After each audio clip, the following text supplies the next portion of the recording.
नमस्कार, एक बार फिर से आप सभी का बहुत-बहुत स्वागत है हमारे YouTube चैनल पे। आज फिर से मैं आप सभी के लिए क्लास 11 होम साइंस अर्थात गृह विज्ञान चैप्टर 7 इसका पार्ट 2 था ए और बी। तो ए ऑलरेडी हमने कंप्लीट कर लिया है, आज बी की बारी है और इसका जो नाम है चैप्टर का वो है विविध संदर्भों में सारोकार एवं आवश्यकताएं या फिर आप कह सकते हैं और आवश्यकताएं। तो आज हम बात करेंगे संसाधन उपलब्धता और प्रबंधन के बारे में। न्यू सिलेबस के हिसाब से ये वीडियो बनाई जा रही है, आपके एग्जाम के लिए काफी इंपोर्टेंट है। तो आइए शुरुआत करते हैं इसके सबसे महत्वपूर्ण पॉइंट से। पहला टॉपिक हमारा कहता है समय प्रबंधन क्या है। तो कम से कम समय में अधिक से अधिक कार्य संपन्न करना मतलब पूरा करना समय व्यवस्था कहलाता है। समय प्रबंधन को ही हम समय व्यवस्था भी कहते हैं। तो कम से कम टाइम में समय में अधिक से अधिक कार्य को यदि आप कर लेते हैं तो यही समय व्यवस्था होता है। दूसरे शब्दों में कहा जाए तो समय का सर्वोत्तम उपयोग ही समय व्यवस्था है। समय का टाइम का सही तरीके से अगर आप उपयोग करते हैं, इसको बिल्कुल सही तरीके से अपने कामों को इसमें संयमित करते हैं, सुयोग्य करते हैं, संगठित करते हैं, तो ये सभी क्या कहलाता है? समय व्यवस्था कहलाता है। समय एक मात्र ऐसी सीमित संसाधन है। सीमित संसाधन मतलब समझते हैं, जो मतलब ऐसा संसाधन है जो सभी के पास बराबर मात्रा में बांटा गया है। इस पृथ्वी पे जितने भी चल अचर, इंसान, जानवर कुछ भी हो, उस सभी के लिए दिन के 24 घंटे ही हैं। कोई भी 25 घंटे लेके अपना काम नहीं कर सकता है। तो ये बराबर मात्रा में सभी के लिए उपलब्ध होता है तथा एक बार बीत जाए, यदि एक बार आपका समय बीत जाता है तो आप उसे दोबारा प्राप्त नहीं कर सकते। कई बार आपने कहावतों में सुना होगा कि समय बीत जाता है तो वो दोबारा वापस नहीं आता। हर व्यक्ति को कितने घंटे? 24 घंटे ही मिलते हैं। किसी को न 23 मिलता है, न किसी को 22 मिलता है, न किसी को 26 मिलता है। सभी व्यक्ति को सिर्फ और सिर्फ 24 घंटे का बराबर मात्रा में ये चीजें उपलब्ध है। हालांकि हर व्यक्ति इसका प्रयोग अपने अपने ढंग से करता है। जितने भी व्यक्ति हैं वो समय का उपयोग अपने अपने तरीके से करते हैं, इसीलिए हमारे पृथ्वी पर रहने वाले सभी व्यक्तियों में असमानताएं पाई जाती है। कोई स्मार्ट वर्क करता है, कोई हार्ड वर्क करता है अपने अपने समय के अनुसार। यदि समय का सही प्रबंधन न किया जाए, मतलब कि समय को सही तरीके से उपयोग न किया जाए, तो हर संभव प्रयास के बावजूद भी यह व्यर्थ में ही बीत जाता है। यदि आप अपने काम को समय पे नहीं करते हैं तो समय आपका इंतजार नहीं करेगा, भले ही वो काम हो या ना हो। व्यक्ति चाहे कितना भी प्रभावशाली हो, मतलब कितना भी शक्तिशाली हो, कितना भी पैसा वाला हो, वो समय को नहीं रोक सकता। न अंबानी रोक सकता है, न टाटा रोक सकता है, न नरेंद्र मोदी रोक सकते हैं। समय को कोई नहीं रोक सकता है और ना ही उसके आने जाने के समय को तेज और धीमा कर सकता है, ना ही कम कर सकता है, ना ही ज्यादा कर सकता है। आज की भाग दौड़ भरी जिंदगी में जहां सीमित समय के अंदर ही कई जिम्मेदारियों का निर्वहन करना पड़ता है, ऐसी स्थिति में समय का प्रबंधन और भी अधिक महत्वपूर्ण हो जाता है। देखिए आजकल का जो बिजी लाइफ है, हर लोग बिजी है कहीं ना कहीं, उसी में उसे अपने सभी कार्यों को करना पड़ता है, किसी न किसी तरीके से उसे संपन्न करना पड़ता है। अगर नहीं करता है तो उसका वो समय व्यर्थ हो जाता है। तो यही समय प्रबंधन है। अब हम बात कर लेते हैं अगले टॉपिक के बारे में, जिसका नाम है समय प्रबंधन का मूल सिद्धांत क्या है। सिद्धांत को आप नियम के रूप में भी जान सकते हैं कि नियम क्या है। देखिए, व्यस्त होने की अपेक्षा परिणाम पर ध्यान केंद्रित करना, अक्सर लोग अधूरे कामों के विषय में सोचते हुए ही अपना समय बर्बाद कर देते हैं। बहुत बिजी लाइफ में क्या होता है कि हम सोचते हैं कि हम ये काम करेंगे, हम वो काम करेंगे, हम मंडे को ये काम करेंगे और सोचते सोचते हमारा समय निकल जाता है और वो हम काम कर नहीं पाते हैं, हमारा समय बर्बाद हो जाता है। समय की ओर ध्यान न देने से वह ना ही अपना काम समय पर पूरा कर पाता है, बल्कि अपने लक्ष्य को प्राप्त करने में भी काफी पीछे छूट जाता है। देखिए अब यहाँ पे मैं एग्जाम्पल के तौर पे आपको समझाता हूँ।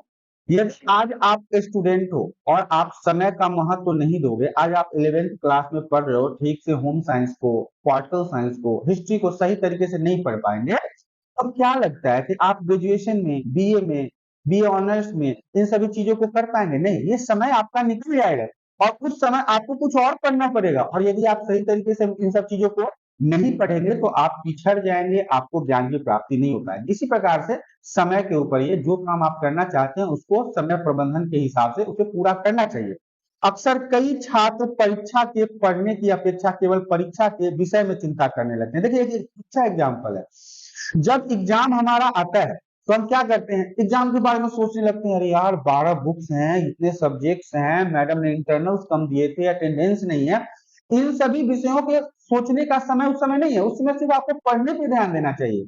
समय प्रबंधन की शुरुआत जो है एक व्यवस्थित समय योजना अर्थात टाइम प्लान या टाइम टेबल के हिसाब से होना चाहिए, खासकर स्टूडेंट के अंदर निर्धारित करने से होता है। जैसे कि आपने बना लिया कि नहीं मैं मंडे को ये पढ़ूंगा, ट्यूसडे को ये पढ़ूंगा, वेडनेसडे को ये पढ़ूंगा, तो इससे आपका क्या होगा कि आपके सारे सब्जेक्ट जो बहुत ही सही समय पर क्लियर हो जाएंगे। सूची तैयार करना होता है इसका, किस प्रकार से हम अपनी पढ़ाई को आगे बढ़ाएंगे, ये एक एग्जाम्पल था। अब हम बात कर लेते हैं समय योजना की परिभाषा के बारे में। देखिए, एक निर्धारित सीमा के भीतर ही उपलब्ध समय की योजना बनाना जो है वो समय योजना कहलाता है। मतलब कि हमने देख लिया कि एक हफ्ते के अंदर हमें एक मैथ की जो बुक है वो कंप्लीट करनी है, और उसके अंदर यदि हम कंप्लीट कर लेते हैं तो यही हमारा समय योजना कहलाता है।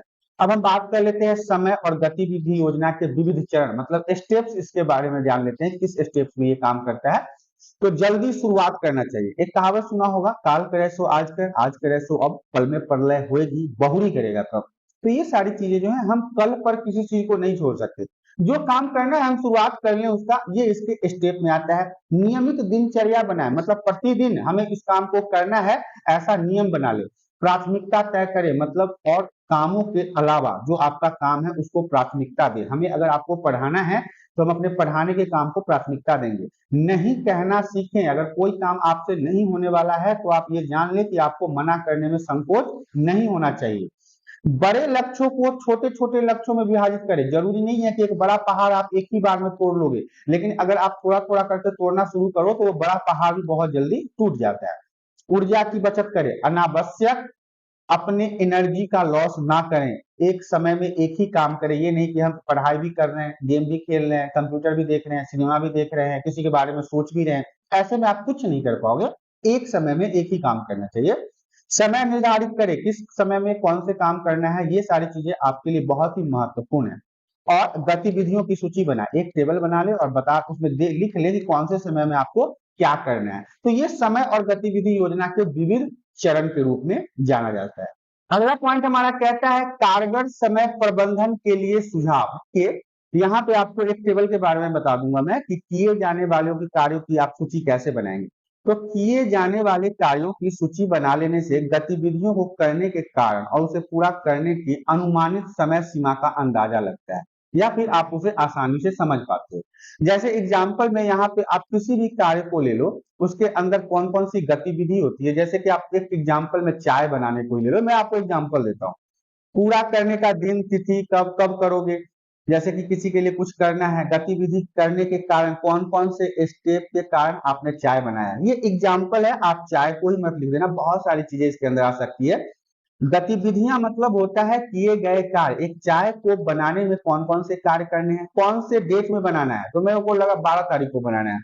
कारण क्या है, तो इस दिन ना मेरे कुछ रिलेशन वाले आने वाले हैं और उस दिन घर पे कोई नहीं रहेगा, तो इनके लिए मैं चाय बनाऊंगा। तो ये कारगर समय प्रबंधन के लिए सुझाव है। आप किसी भी काम को अगर इस स्टेप में करते हैं तो आपको पता रहेगा कि आपने क्या किया, कब किया, क्यों किया और कैसे किया।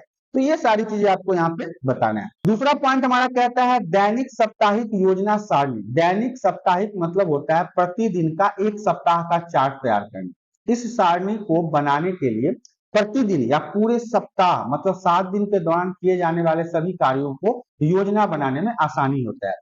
जैसे मंडे को आपको क्या करना है, ट्यूसडे को क्या करना है, वेडनेसडे को क्या करना है। अगर आप इस स्टेप से अपने सारणी को तैयार करते हैं तो आपके किसी दिन का रूटीन आपसे मिस नहीं होगा। आपको पता होगा कि आपको ट्यूसडे को ये काम करना है और आप सारणी देख के उस काम को पूरा कर लेंगे। अगला पॉइंट हमारा कहता है दीर्घावधि योजना सारणी। दीर्घ विधि मतलब होता है कि लंबे समय, मतलब लंबे समय के लिए योजना सारणी अगर आप बनाते हैं तो आमतौर पर इसे मासिक चार्ट का प्रयास किया जाता है। देखिए, ये तो हमारा साप्ताहिक था, और ये मंथली होगा। जैसे कि मैंने बोला कि जनवरी में मुझे ये करना है, फरवरी में मुझे ये करना है, मार्च में ये करना है, तो ये मासिक चार्ट होगा। और ये लंबे समय की योजना इस सारणी में लोग लिख के रखते हैं, बनाते हैं। और ये जीवन के लिए या फिर आपके कार्य के उद्देश्य के लिए रचनात्मक समय योजना बनाने हेतु स्मरण पत्र, स्मरण पत्र मतलब होता है रिमाइंडर, या फिर याद रखने में आपकी मदद करेगा। क्योंकि लंबे समय में जो आप कार्य करते हैं ना वो अक्सर लोग भूल जाते हैं। अभी महीना अक्टूबर का चल रहा है, तो अगले 2024 में मुझे फरवरी में क्या करना है वो मुझे याद रहेगा, नहीं रहेगा। तो अगर मैं इसका चार्ट बना लेता हूं तो वो मुझे चार्ट देख के ये बता देता है कि आपको इस महीने में क्या करना है। तो ये दीर्घावधि योजना सारणी होता है। अब हम बात कर लेते हैं कार्य का सरलीकरण, मतलब काम का सरलीकरण से आप क्या समझते हैं। तो देखिए, समय और शक्ति दोनों ही सीमित साधन है, जितना खर्च कीजिएगा उतना ज्यादा बर्बाद होगा। इन दोनों साधनों का व्यवस्थापन प्रायः एक ही साथ किया जाता है। समय की बचत करने पर शक्ति की बचत अपने आप ही हो जाती है। यदि आप समय की बचत करते हैं तो यहाँ पे पावर, जो शक्ति होता है, वो आपका अपने आप बच जाता है। कार्य सरलीकरण का अर्थ है कार्य को व्यवस्थित ढंग से करना, मतलब सही तरीके से करना। आसानी से समझ लीजिए, किसी भी काम को आसान तरीके से कर लेना। अब देखिए, मैं आपको यहाँ पे एक एग्जांपल के तौर पे समझा देता हूं कि जैसे आपको एक हार्ड वर्क में आपको कहना है कि एक चीज को आपको उठा के दूसरे जगह तक लेके जाना है, तो उसे आप कई तरीकों से लेके जा सकते हैं। कोई उसे हार्ड वर्क कंधे पे उठा के ले जाएगा, कोई गाड़ी पे उठा के लेके जाएगा, कोई उसे रस्सी के माध्यम से उठा के लेके जाएगा। तो देखिए, रस्सी के माध्यम से भी उठा के लेके जाया जा सकता है उसमें। तो वहां पे आपके शक्ति का ना क्षमता जो है आपका कम खर्च होगा, वो एक व्यवस्थित ढंग हो जाएगा जिसके माध्यम से आप कोई काम करते हैं। सरलीकरण का मतलब होता है आसान तरीके से, और कार्य का मतलब होता है काम। किसी काम को आसानी से करना ही कार्य का सरलीकरण कहलाता है। अब इसमें पहला पॉइंट जो है वो है हाथ तथा शारीरिक अंगों की गतिविधियों में परिवर्तन करना। देखिए, हाथ, यहाँ पे हाथ होगा। हाथ तथा शारीरिक अंगों की अनावश्यक क्रियाओं में काम करने और समय एवं शक्ति की बचत की जा सकती है। समझिएगा ध्यान से, शारीरिक अंगों का मतलब अपने हाथ, पैर या सर, इन सभी को आप इनके क्षमता को बचा सकते हैं, इनके शक्ति की बचत कर सकते हैं। कैसे? तो वो व्यवस्थाएं दी गई है, उसके बारे में जान लीजिए। कि पहला है, बाजार से खरीदारी से पहले ही सूची तैयार कर ले कि आपको क्या क्या खरीदना है। पता चले आप बाजार गए, अब आपको लहसुन याद आ रहा है तो अदरक भूल जा रहे हैं, अदरक याद आ रहा है तो धनिया भूल जा रहे हैं। तो ऐसे में आप दिमाग को ज्यादा सोचोगे, आपकी शक्ति ज्यादा लॉस होगी, आप इधर उधर घूम घूम के सामान खरीदोगे। ऐसे आपके पास अगर सूची रहेगी तो आपका समय बचत होगा, यही समय प्रबंधन कहलाता है। दूसरा पॉइंट है, एक जैसे कपड़ों को एक साथ धोना। अब आपके घर में मम्मी या आप खुद कपड़े धो रहे हो, तो एक साथ ही कपड़े को एक साथ धो लो। जैसे ऊनी कपड़ा है तो उसे एक साथ धो लो, कॉटन कपड़े है उसे एक साथ धो लो, सिल्क के कपड़े हैं तो उसे एक साथ धो लो। तो इससे आपका समय बचत होगा। फ्रिज में से आवश्यक वस्तुओं को एक साथ निकलना अथवा रखना। जैसे कि आप फ्रिज में कोई सामान, हर एक घर में फ्रिज है, और फ्रिज में हम किसी न किसी वस्तु का तो उपयोग रखने के लिए करते ही हैं। तो आवश्यक वस्तु एक साथ निकलना अथवा निकालना और रखना, तो इससे क्या होगा कि आपके समय में बचत होगा और एनर्जी में भी बचत होगी। खाना परोसते समय ट्रे या ट्रॉली में एक बार बर्तन, खाना आदि रखकर ले आए। अक्सर हम अपने घरों में देखते हैं ना कि खाना खाने के लिए बैठ गए और मम्मी बार बार एक एक रोटी करके ला रही। मम्मी कह रहे नहीं बेटा तुम गरम गरम खाओ। तो गरम गरम खा तो हम रहे हैं, हम तो एक जगह बैठ के खा रहे, लेकिन मम्मी क्या कर रही है कि बार बार आ रही है और बार बार जा रही है। इससे मम्मी का क्या हो रहा है, एनर्जी कम हो रहा है। लेकिन वही अगर रोटी बना के अगर वो एक ही बार मेरे प्लेट में डाल दे और बैठ जाए आराम से, तो मैं खा भी लूंगा और मम्मी आराम भी कर लेगी। तो यही होता है योजना बनाना, कैसे आप अपने शारीरिक मानसिक शक्तियों को बचत कर सकते हो आसान तरीके से, समय को बचाते हुए। तो यही कार्य का सरलीकरण है और किस तरह से आप कर सकते हो, ये सारी चीजें आपको इसमें करना था। अब हम बात कर लेते हैं समय प्रबंधन की स्थितियां। तो देखिए, समय प्रबंधन की स्थितियां जो है उसमें कई प्रकार हैं, जिसमें पहला प्रकार जो है वो है चरम भार अवधि। चरम भार अवधि का तात्पर्य किसी विशिष्ट, मतलब किसी अलग तरीके के समय अवधि के दौरान में काम के अधिकतम बोझ से है। मतलब देखिए, हमेशा नहीं रहता है ये। अब मान लीजिए कि हम ऑफिस में काम करते हैं, जैसे मैं ही टीचर हूँ, तो मैं हमेशा इतना बिजी नहीं होता जितना एग्जाम के समय में बिजी हो जाता हूँ, क्योंकि उस समय मेरे को बच्चों को बहुत ज्यादा ध्यान देना पड़ता है। तो वही कह रहा है कि एक समय में, एक विशिष्ट समय में काम का अधिक प्रेशर हो जाना।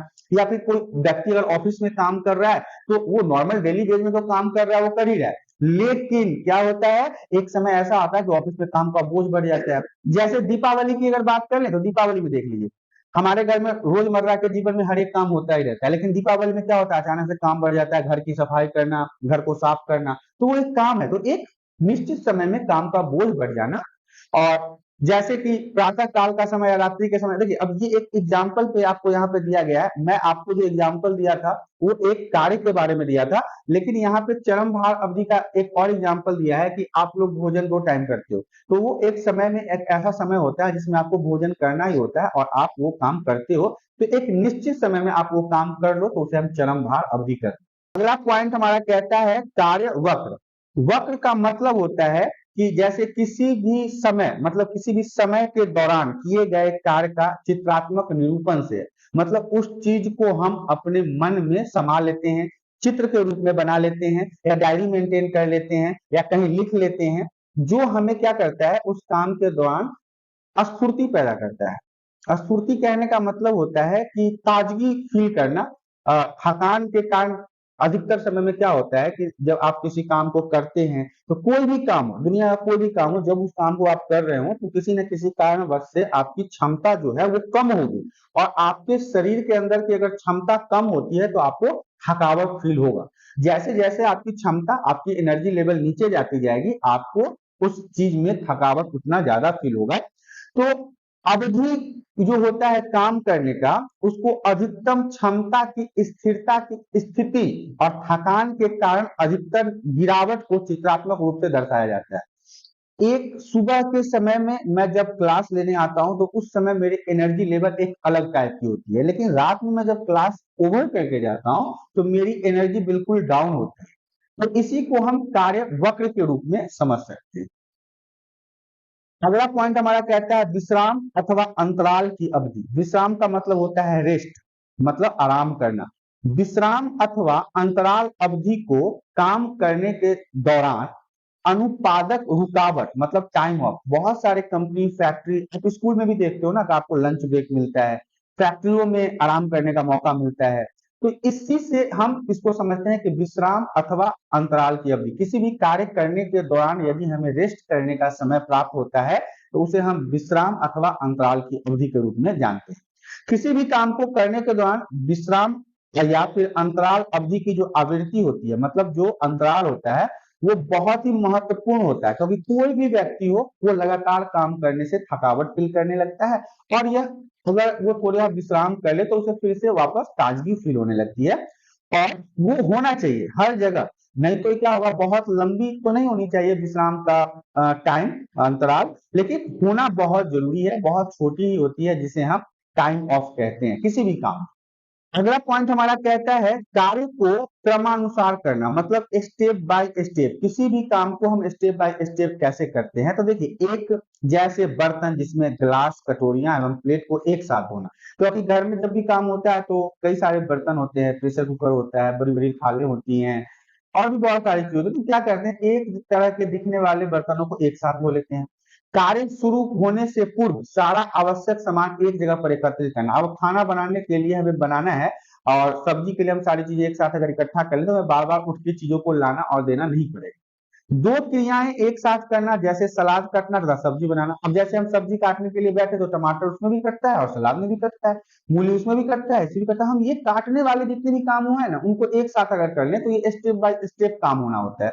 सभी कमरों में पहले झाड़ू लगाना और फिर एक साथ पोछा लगाना। ये नहीं कि हम एक बार झाड़ू लगा रहे हैं फिर उस कमरे में पोछा लगा रहे हैं, फिर दूसरे कमरे में झाड़ू लगा रहे हैं फिर पोछा लगा रहे हैं, ऐसा नहीं। हम सभी में पहले झाड़ू मार लेते हैं और फिर दूसरा अगर पोछा लगाना है तो सभी में पोछा लगा लेते हैं। तो इससे क्या होता है कि हमारा क्रमानुसार काम होता है, स्टेप बाय स्टेप। कपड़े धोते समय भी अगर बात कर ले तो साबुन लगाना, सब में साबुन लगा लो, फिर रगड़ लो, फिर खंगाल लो, फिर सुखा लो। नहीं तो पता चले कि एक में साबुन लगा रहे हैं फिर उसको धो रहे हैं, फिर दूसरे में साबुन लगा रहे हैं फिर उसको धो रहे हैं। इससे बढ़िया है कि एक साथ सब में साबुन लगा लो, फिर सबको जो करना है रगड़ लो, खंगालना है खंगाल लो, और फिर सूखने के लिए डाल दो। एक एक कपड़ा को तो आप सूखने के लिए डालने जाओगे नहीं, इसमें आपका एनर्जी बर्बाद होता है। तीसरा पॉइंट इसका कहता है कार्य में कुशलता लाना। कुशलता लाना का मतलब होता है परफेक्ट होना। पहली बार कोई काम करने में दिक्कतें होती है, लेकिन यदि आप उसी काम को बार बार करते हैं तो उसमें आप कुशल हो जाते हैं। जैसे शुरुआत में रोटी बनाने में दिक्कत होती है, वो टेढ़ी मेढ़ी बनती है, लेकिन अगर कंटिन्यू रोटी बनाया जाए तो वो बहुत ही सटीक रोटी बनना शुरू हो जाता है, और इसी को हम निपुणता के नाम से भी जानते हैं। और इसमें क्या होता है, कम शक्ति एवं समय लगता है। पहले बार जब आप रोटी बनाओगे तो हो सकता है कि समय ज्यादा लगे और रोटी भी गोल ना बने, लेकिन आगे चल के जैसे जैसे आप उसको सटीक बनाते जाओगे, आप निपुण होते जाओगे, तो आपकी रोटी भी गोल हो जाएगी और आपको समय भी कम लगेगा। अगला पॉइंट हमारा कहता है शारीरिक अंगों का उचित मुद्रा में होना।